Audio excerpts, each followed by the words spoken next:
پاکستان کے سابق نمائندہ خصوص سفیر اس وقت میرے ساتھ موجود ہیں، ان سے اس حوالے سے مزید بات کرتے ہیں۔ آصف درانی صاحب، بہت شکریہ آپ کے وقت کا۔ آصف درانی صاحب، اب یہ جو امکانات ہم دیکھ رہے ہیں، دوسرے دور کی بات ہو رہی ہے، توقع رکھنی چاہیے کہ اس مسئلے کا اب کوئی نہ کوئی جو ہے وہ حل نکل آئے گا یا معاملات اس کے قریب ہیں؟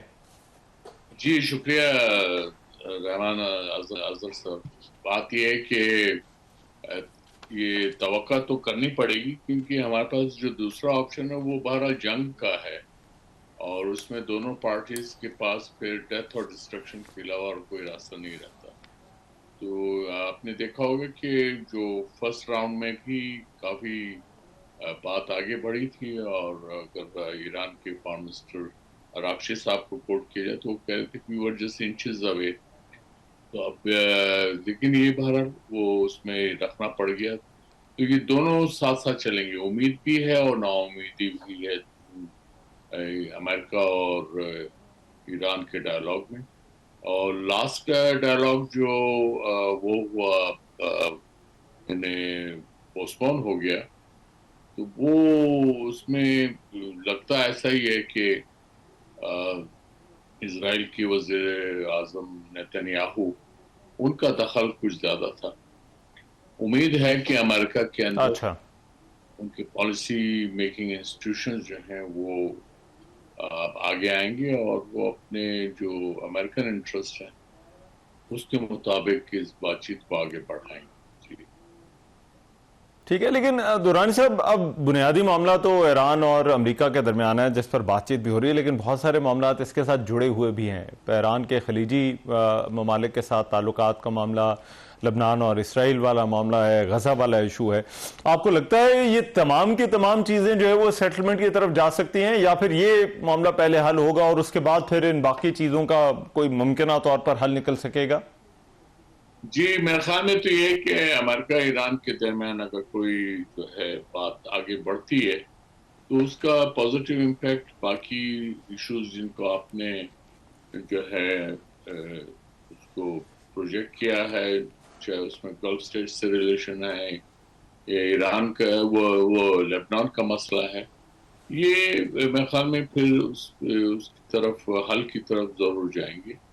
اور آخر آپ نے یہ بھی دیکھا ہوگا کہ امریکہ جو ہے وہ 47 سال پہلے نکالا گیا تھا ایران سے۔ ایران کے ریولوشن نے اس کو مجبور کر دیا کہ نکل جائے، کوئی راستہ نہیں تھا۔ پھر اوورآل یہ پچھلے 47 سال میں امریکہ کی کوشش رہی کہ وہ ایران کے اندر دوبارہ انٹر ہو سکے، وہ ریجیم چینج کی طرف ہمیشہ کوشش کرتے ہیں۔ جب بھی ایران میں کوئی کرائسس ہوتا تھا امریکہ اس کا فائدہ اٹھانے کی کوشش کرتا تھا، لیکن اس میں اس کو ناکامی ہوئی۔ اور لیٹسٹ جو آپ نے دیکھا ہوگا یہ جو ہنگامے ہوئے تھے کرنسی کرائسس پہ، اس پہ بھی جو ہے امریکہ نے کوشش کی آگے بڑھنے کی، اور اس کے بعد یہ وار کا سلسلہ شروع ہو گیا، جبکہ ایسی صورت میں ہوا کہ ایران اور امریکہ بڑے ایڈوانس سٹیجز پہ تھے مذاکرات پہ، خاص کر نیوکلیر ایشو پہ۔ تو لیکن وہ اسرائیل نے پہلے حملہ کر دیا، پھر امریکہ نے کر دیا۔ یہ بات ضرور ہے کہ یہ اسرائیل اور امریکہ کی ملی بھگت بھی جو ہے اس کو رول آؤٹ نہیں کیا جا سکتا۔ یہ ایسا نہیں ہے کہ امریکہ کے لیے بالکل جو ہے وہ سرپرائز ہوگا، ایسا نہیں ہے، کیونکہ امریکن ایڈمنسٹریشن، ٹرمپ ایڈمنسٹریشن میں جو ہے وہ اسرائیل کے جو بہت قریبی لوگ وہ بھی موجود ہیں، تو یہ ایک دوسرے کو کمپلیمنٹ کر رہے ہیں۔ انفارچونیٹ ہے، لیکن اس نے اتنی تباہی پھیلا دی ایران کے اندر بھی، اور گلف اسٹیٹس میں بھی تباہی پھیلی، اسرائیل میں بھی جو ہے خاصی تباہی ہوئی ہے، امریکہ کے بھی جو ملٹری ایسٹس ہیں، جو نیول ایسٹس ہیں، ان کو بھی نقصان پہنچا، اور ہم بھی متاثر ہوئے کہ آئل کے پرائسز بڑھ گئے۔ اور آپ نے دیکھ لیا ہوگا کہ اب اس کا جو امپیکٹ ہے وہ نیگیٹو ہے، اور آئندہ بھی اسی طرح سے اگر یہ ٹینشن رہتے ہیں تو یہ امپیکٹ نیگیٹو ہی رہے گا۔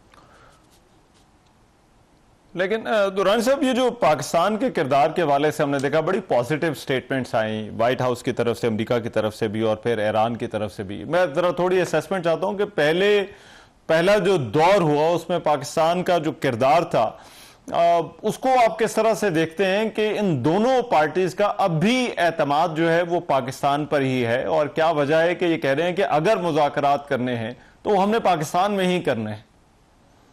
دیکھیے، پاکستان جو ہے وہ آپ نے دیکھا ہوگا کہ جو سیکریسی جو رکھی ہے وہ بحیثیت ایک امین کے، پاکستان کا کردار ایک امین کا ہے.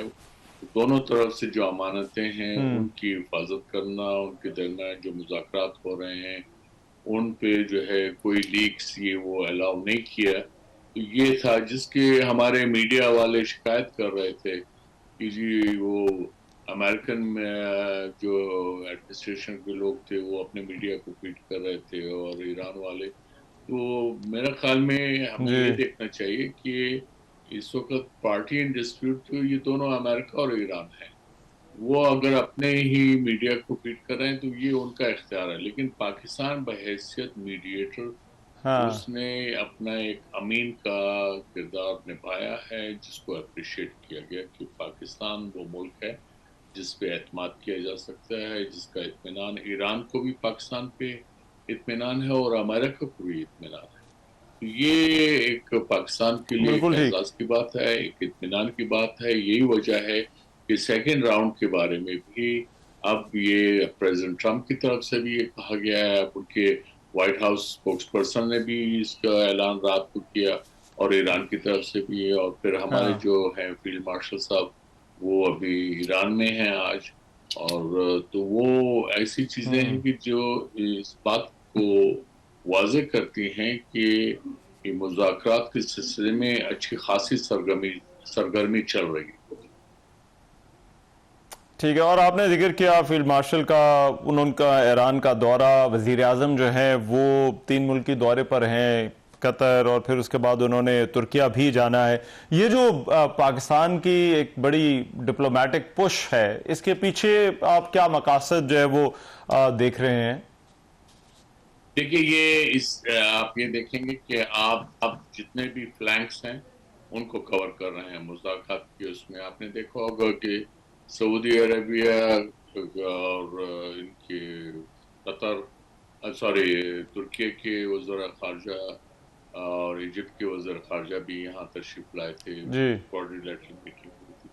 اب جو قطر ہے اس کے ساتھ بھی قطر نے بھی ماضی میں میڈیٹری رول جو ہے ادا کرتے رہے ہیں، اور انہوں نے اپنا ایک جو ہے ایک اپنی بات مانو اس طرح سے جو ہے وہ ایکنالج ہوتے ہیں کہ قطر جو ہے مختلف پروسیسز میں آگے رہا ہے، افغان پروسیس میں بھی رہا ہے، اور اس کانٹیکس میں بھی اگر آپ گلف اسٹیٹس کو دیکھیں تو اس میں قطر کا بڑا اسٹریٹ فارورڈ وہ رسپانس رہا ہے.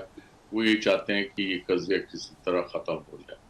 تو یہ ایک اچھی ڈپلومیسی ہے. پرائم منسٹر شہباز شریف کا دورہ سعودیہ میں، پھر ترکی، اس کے بعد دوحہ، یہ وہ چیز ہے کہ آپ ایک طرح سے امپیٹس دے رہے ہیں ڈائلاگ پروسیس کو، جس میں جتنے اسٹیک ہولڈرز ہیں ان کے ساتھ جو ہے وہ بات چیت ہو رہی ہے. پھر آپ نے یہ بھی دیکھا ہوگا کہ یہ خالی پاکستان کے حد تک نہیں ہے. یو اے کی کراؤن پرنس نے جو ہے ایران کے اسپیکر ہیں غالباف صاحب سے، ان کے ساتھ ان کی بات چیت ہوئی. تو یہ ایک there is a flurry of diplomatic activity going on in the region. Right, بالکل ٹھیک. آصف درانی صاحب بہت شکریہ. بات کر رہے تھے خطے کی صورتحال پہ، پاکستان کی سفارتی کوششوں پر. ایک بریک، واپس آ رہے ہیں اس بریک کے بعد.